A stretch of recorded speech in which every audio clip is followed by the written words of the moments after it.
So I'm Dr. James Dupey, and I teach history at Arizona State University. I'm the program lead for our North American track for the online MA in history. So I work with graduate students who want to study North American history, particularly those graduate students who aren't here in Tempe or are, but do their graduate work online. I like to think that I'm part of the premier program in history online in the nation, and I'm thrilled to work at ASU. I'm thrilled to be a part of a school that has access as its mission.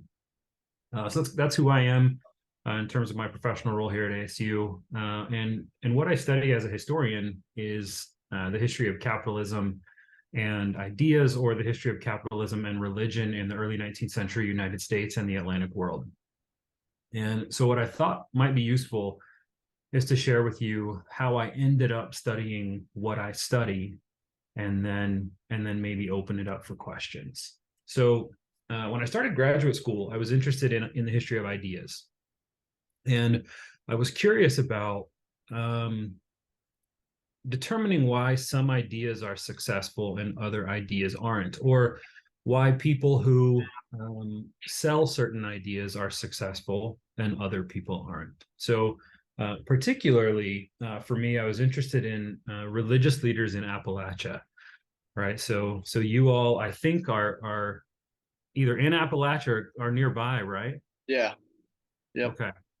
Yeah, so I look at significantly. I look at Scottish immigrants to the Ohio River Valley in the early 19th century, and I was looking at this guy Alexander Campbell, who's a preacher, and I was curious about why Campbell was so successful. So Alexander Campbell in the 19th century became the leader of what was then the largest American-born Christian denomination, and I wanted to know, why was he successful. So a lot of historians who write about him write about his religious ideas, and so that's where I started with ideas. And the more research I did, the more skeptical I became about his ideas being the cause for his success. And so I had to look beyond ideas. And the reason I say that is, when you look at other preachers, other religious figures in Appalachia in this time, a lot of them are saying the exact same thing, right? A lot of them have the same ideas that Alexander Campbell has. And so if all these people are saying similar things, why does one succeed while the rest fail? And so I did what historians do, and I went to the archive. And I spent a lot of time in Bethany, West Virginia. I spent a lot of time in Pittsburgh. I spent a lot of time looking at business ledgers. And what I determined was that the reason he was successful was tied not only to capital, but to capitalism, right? So the reason he was successful is he was an entrepreneurial fellow, right? So that's part of it. But he married into a family that had a lot of money. He married into a family that had a lot of capital. And early on, he realized the value of print. He realized the value of an institutional framework, and he utilized that knowledge to build a business. And so, while most historians who study Campbell and people like Campbell look at them as religious figures, I began to look at Campbell as an entrepreneur, as a businessman, and looked at how his business venture went hand in hand with his religious following. And so as he builds a business, as he becomes a successful printer, so he invests a lot of money in printing presses and establishes a printing house. As he invested in these technologies that allowed him to reach the masses at scale, right, which is a part of capitalism, he sees success where others see failure. So I didn't come to studying capitalism intentionally. I was in no way interested in economic history. I was interested in the history of ideas. I was interested in the way that ideas move people, but became increasingly convinced that capital is often more powerful than ideas, which we can discuss we can discuss that. We can discuss whether that's a good thing or a bad thing. But so that's how I got to where I am. And so what I do now, so I still write about Campbell, but what I do now is I look broadly at the 19th century and the idea of selling health or selling wellness in the 19th century. So ASU has a collaboration with the Creighton Med School here in Tempe, and I teach first year med students the history of capitalism and medicine. And we talk about wellness because people sell wellness just like they sell religion in the 19th century, and along similar lines and using similar institutional frameworks in order to get that message across and see success. And so that's how I got to where I got to. It's why I study what I study. I don't necessarily want to say, here's what capitalism is, unless that's the most useful thing for me to do. But I thought what I would do is, at this point, open it up and see if any of that generated specific questions, and then make this as conversational as possible. Thank you. Do you guys have questions to start? And if not, I can ask you questions that might generate discussion. So I'll break the ice. And I know you're kind of maybe leaning against defining it, but can you, at the very least, maybe talk quickly about the spectrum of what defines capitalism, and maybe even touch on corporatism versus crony capitalism versus, like, maybe, you know, Adam Smith's idea of capitalism and so on? Yeah. So let me That's think too about much. that. I'm sorry. Let me think about how to answer that. So let me start by saying this. So historians for a long time stopped doing economic history, and in the last maybe 30 years have re-engaged, and particularly as part of this movement that's called the new history of capitalism. So I would argue that I'm a part of the new history of capitalism, that's sort of where I fit in my field. And one of the things that frustrates people about the new history of capitalism is that it refuses to define what capitalism is. And there are a few reasons for that. One is that it's contested, right? So whether you're talking about economists or historians or people in other fields, defining capitalism is hotly contested. It's hotly debated. The sort of traditional definition of capitalism begins in about the 15th century and is tied to class relations and wage labor. So when you see laborers who are no longer tied to or own modes of production, so who no longer own the technologies by which they do what they do, but instead are wage laborers, right? That's sort of the traditional shift to capitalism. People who study capitalism now and new history of capitalism and really for half a century now have pointed to other places where that isn't necessarily where we see capitalism or how we see capitalism emerging. It emerges differently in different places at different times. But so I'll give my very bare bones definition, which is capitalism is a system in which the goal is profit and the perpetual accumulation of profit for profit's sake, and that it's a place where capitalism emerges when a society with markets becomes a market society, right? And so maybe I'll briefly explain what that means. So when we look at early America, there are places where markets exist, where I would argue capitalism isn't necessarily the dominant economic system, right? So I'll give you maybe an example, right? So some rural village, and you have a blacksmith and lots of people who are subsistence farmers, and maybe you've got a minister or two, right? And these people they exist in a society that has markets, meaning supply and demand exists, right? There are things that the people who farm have that the blacksmith needs, right? And so in order for this village to effectively operate, they trade with each other, right? There's a market, there's a supply and demand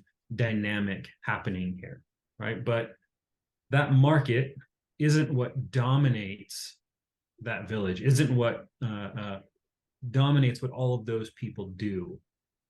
Whereas when that market or when that village becomes connected to the abstract marketplace, it changes the way that that village functions, such that all of those people that used to interact in personal, concrete transactions are now connecting to people they will never know, people they will never meet, and are organizing their lives around that exchange relationship, right? So one of the sort of key hallmarks of this is people who were previously subsistence farmers, meaning they farmed basically what they needed to live and then a little extra, right? People who were previously subsistence farmers, when you see the transition to a market-based society, become cash crop farmers, right? So they no longer farm for subsistence, they farm for profit's sake and the accumulation of profit. And the way that they accumulate profit is by interacting with the abstract marketplace, right? And so as a society in total becomes dominated by that abstract marketplace and all of the sort of institutional frameworks that must exist for it to function, that's when I, as a scholar, say capitalism has emerged, right? Capitalism, we have capital, we have markets, we have capitalism, right? We have an economic system that's dominating society. It dominates politics. It dominates, I would argue, religion. It structures every facet of society. So that's when I would say that transition is made. I don't know if that answered your question. Yeah, I think it helps a lot. Obviously, there's so much I think you could discuss with the framework and, as you said, like the different interpretations. I thought that was interesting that you said as a part of like this new 30-year trend that you guys don't really focus too much on the defining though. But why is that exactly? I was just curious. Yeah. So the reason that we don't focus on defining it is because it's really difficult to define. And when we start defining it, not some of that conversation is positive. Some of that conversation isn't useful. It's not productive. Okay. And so I sort of enjoy those debates. I enjoy that conflict and contest. But the new history of capitalism looks at capitalism as what's called a synthetic lens. So it's a lens that allows historians to look at broad histories in a focused way, rather than trying to say, here's capitalism, this isn't capitalism. So maybe I'll give you a couple of examples. So there's a scholar, Christy Ford Chapin, who writes on the history of capitalism and the history of medicine. She sees capitalism in ancient Egypt. She sees capitalism in medieval England, and she sees capitalism in modern medical in the modern medical industry in Germany and England and the United States. I fundamentally disagree with the first two. I don't see capitalism in ancient Egypt. I don't see capitalism in medieval England. I see markets in ancient Egypt. I see supply and demand in medieval England, but I don't see capitalism. An opposite example. So I just had Andrew Liu come and talk about his book T-War for the grad students at ASU, and one of his key interventions in the history of capitalism is he says, when you look at tea in China and India in the 19th century and even before, scholars for a long time have said, this is a backward non-innovative, anti-industrial society. So capitalism isn't here. But Andy looks at it and says, yeah, but what we see here are not necessarily the traditional hallmarks of capitalism, but we see these people operating under characteristics, under dynamics that are created in the global marketplace that exploit local labor for the sake of increasingly efficient production to meet abstract market demand, right? And so he sees these specific characteristics of capitalism in play in a place that traditionally isn't thought of as being capitalist at this time, and I agree with him, right? And so thinking about what capitalism is and what capitalism isn't is useful, but defining it can often mean we become blinded, put blinders on, and end up not seeing how similar dynamics shape different places differently, right? And so I was just at the business history conference this year, and we had a big discussion about, is the term capitalism a useful term of analysis, or is it not anymore? Should we be calling it political economy? My take on that is that as a professor, if you teach a class on political economy, very few students will show up. Whereas if you teach a class on the history of capitalism, students tend to be interested. So those classes fill. So even just from a practical standpoint, I think capitalism is a useful term to use. But I also think it points to something that is specific.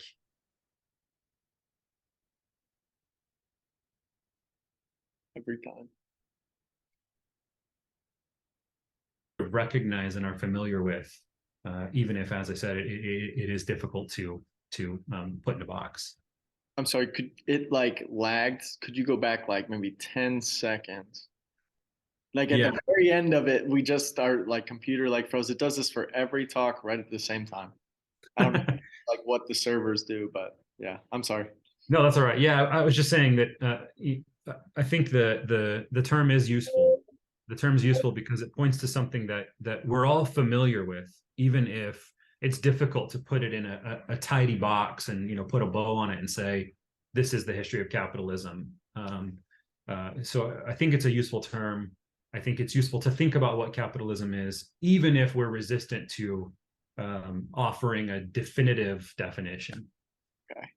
So I know we spent 19 minutes on it, and you just said you just got done with a conference on it, so you're probably exhausted with talking about it, but let me just say it back and you tell me if you agree. It's almost as if you said hallmarks and like a framework and certain principles, and some people might claim it with some principles that are agreed on, but not others. And another person might say it's some of these other principles, but not the others with somebody else. So it's almost like a just spectrum. Is that correct? See it like a framework? Yeah, absolutely. And maybe it would be helpful if I give you some of those hallmarks. Okay. So especially when we look at the 19th century United States, a key hallmark is dynamic currency, right? So one of the best books on this is Mim's book on counterfeiting, right? So counterfeiting currency in early America, so people making fake money, is actually really good for capitalism in the 19th century, because what counterfeit money does is it expands purchasing power, right? So a dynamic currency is extremely important for capitalism, because capitalism is a system that's premised on the perpetual expansion of the economy, right? So if the economy stops growing, right, we call that it stagnates, right? If the economy shrinks, we call that a recession. Both of those things are really bad for capitalism. So capitalism is premised on perpetual expansion, right? So dynamic currency is necessary for perpetual expansion. Perpetual expansion leads to all sorts of problems, which we can talk about the problems of capitalism if we want to. So dynamic currency is one. Land is central to capitalism. I mean, I think it's central to every economic system. So capitalism is not unique in this regard.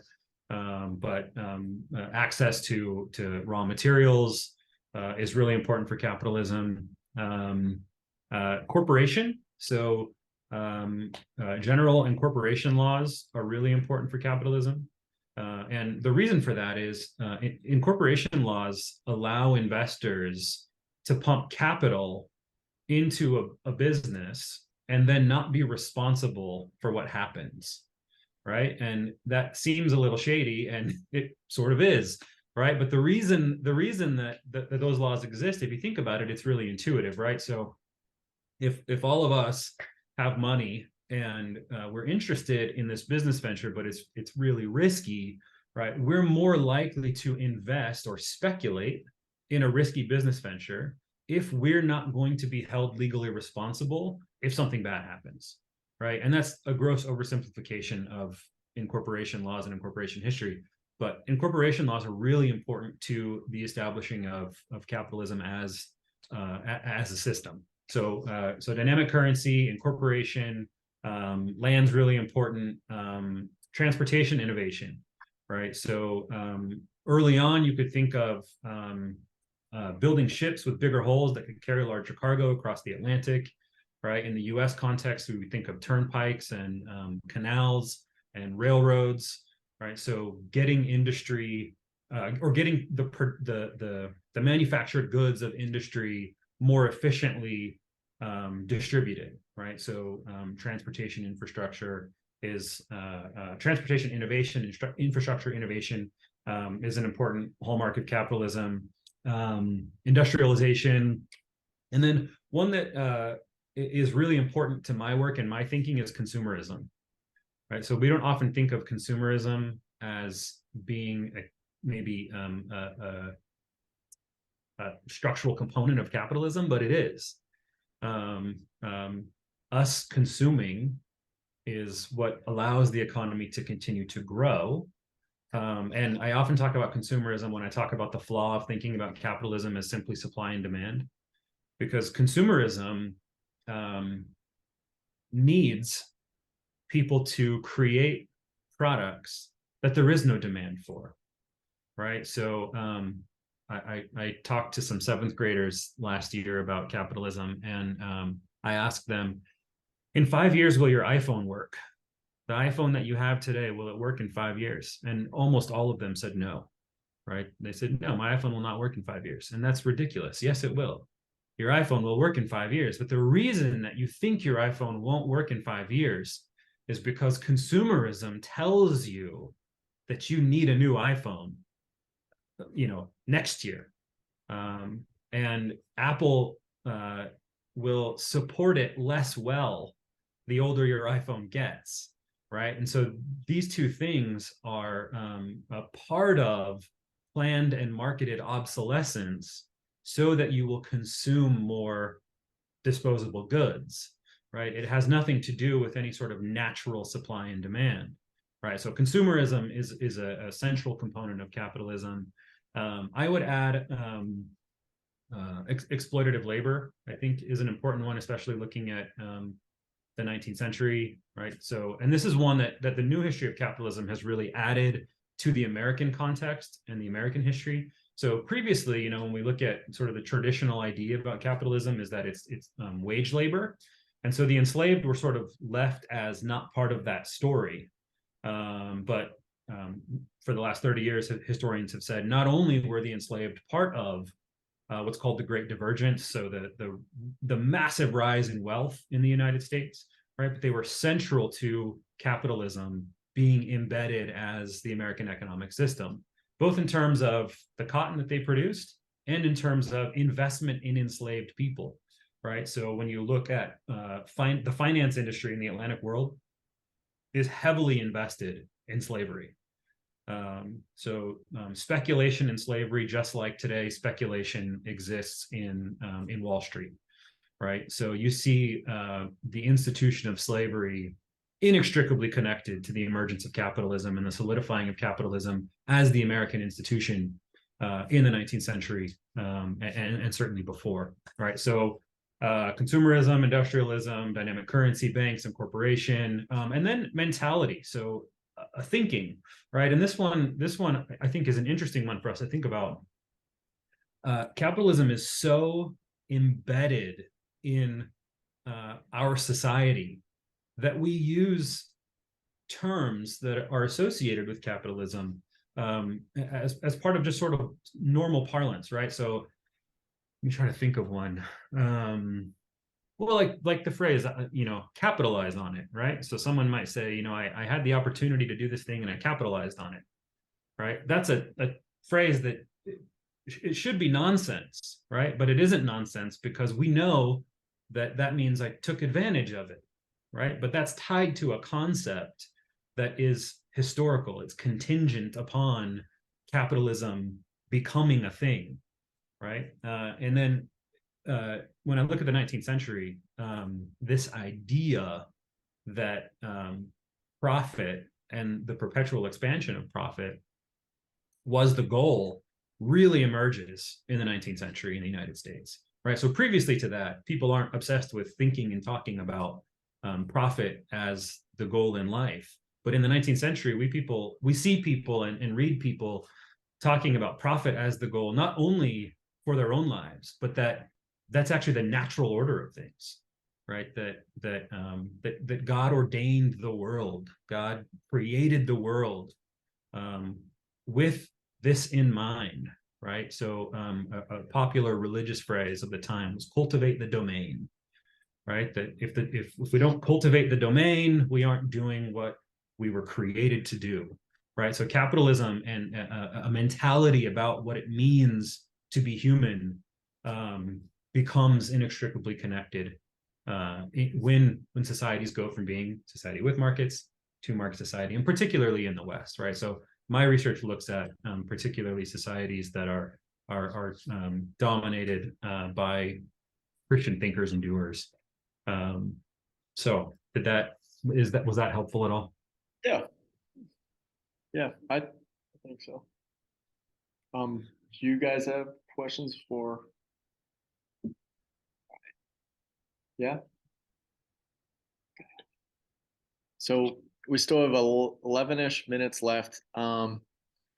You had touched a little bit and you said like we could talk about it. And I guess it might depend on how we define capitalism. Like maybe like proponents would say, based on some of those definitions, like, oh, like that doesn't count, or that's a corporation, or the rights of persons, etc., not taking care of, let's say, the workers. They might, correct me if I'm wrong, they might cite like the invisible hand as being the corporation and the master taking care of the workers and their country and so on. Anyway, what are the current problems we have in our system that we might not call capitalism, but we might call it mixed market economy, and some things centralized and with the private sector and some things public sector? What are some of our current problems, and do you have any solutions to those problems? Is that too much again? Yeah, that's a big question. You have a couple minutes. Let me say this. I think it's accurate to say so what I'll say that my personal opinion as a historian who studies capitalism is that capitalism has been distinctly good at producing wealth, and it has also been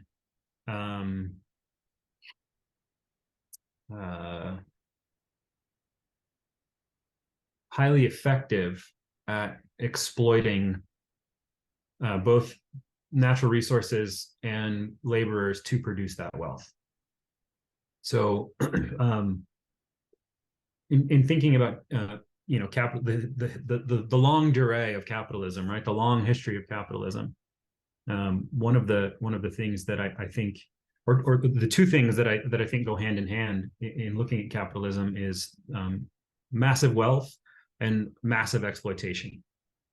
Now, that doesn't mean that capitalism has to be exploitative, which I think is important to consider, right? It only means that it tends to be, that it lends itself to exploitation. So, when I used to teach undergrads more often, I would often ask them, is capitalism bad, right? So raise your hand if you think capitalism is bad, raise your hand if you think capitalism is good, right? And, I'd have people on both sides of that argument. And then I would say, no economic system is inherently bad or good, right? So, mercantilism preceded capitalism, and similarly, it had its pros and it had its cons, and capitalism is the same. So I would say that my solution, which isn't a good one, to capitalism's ills, is that capitalism is something that we as people decide to participate in. And the way in which we decide to participate shapes the way in which capitalism works. So, one of the things that I always point out when I teach the history of capitalism is not natural, right? So there was this idea, we call it a Whiggish interpretation of history, right? That history is on this path toward progress, right? And that capitalism was the next natural evolution of economic systems, right? And that's simply not true, right? So capitalism isn't natural. Capitalism emerged because people in specific places, in specific times, in specific contexts, made decisions. And those decisions have led to an economic system that shapes the world.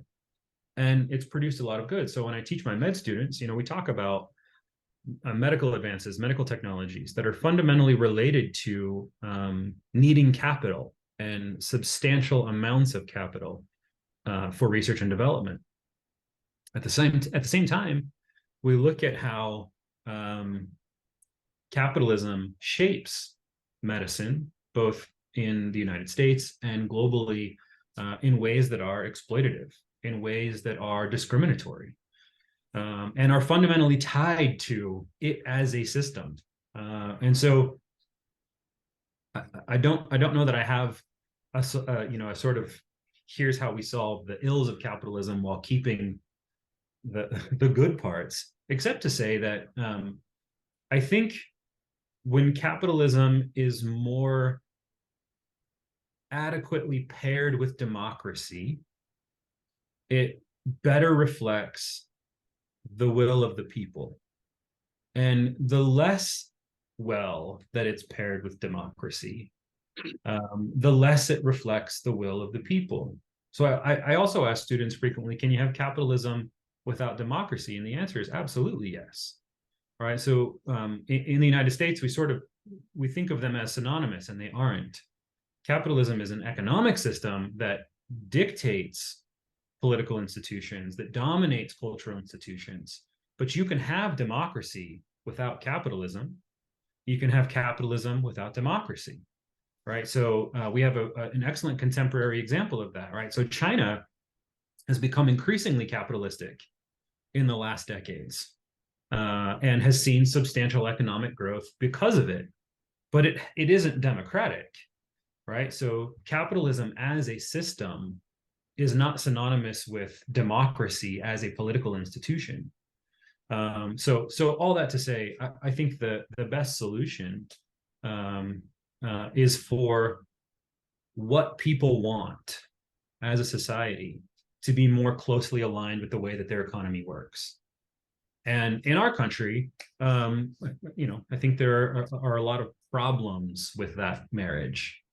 I think that there are some serious disconnects between what people want and the way our economy works. And you hinted at one that I think is a really important one. So the Supreme Court in the Citizens United case decided that corporations are people, right? And so since corporations are people, corporations are allowed to participate in the political process as if they are people, meaning they can give as much money as they want, and it's secret, right? And that's problematic, and it's problematic in ways that are obvious and that tie back to my research, right? Because when I look at who was successful in Appalachia in the 19th century, it's people who had money, people who had capital, right? So I think that our political institutions reflect that same dynamic, that frequently legislation gets passed because it has money behind it, not necessarily because it's what Americans want.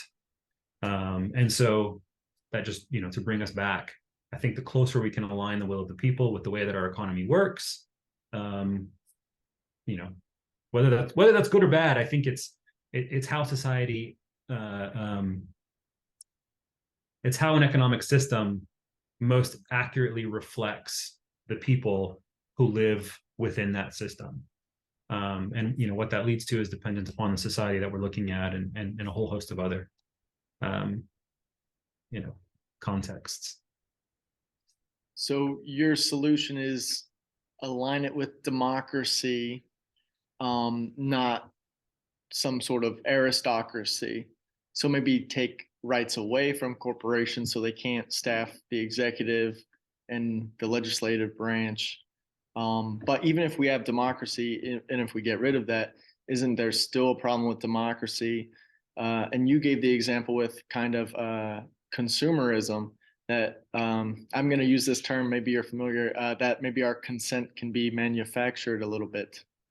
Yeah, one of your previous guests, Chomsky. Yes. uh, yeah, absolutely. So this is another interesting conflation, right? So people often conflate liberty to consume with actual liberty, right? So this is something that I write about. Consumerism and democracy are also not synonymous, right? So in capitalist societies, we see our freedom to make consumer choices as synonymous with political power. And of course, there's a teeny component of it that is political power, but it's a very small one, right? It confines our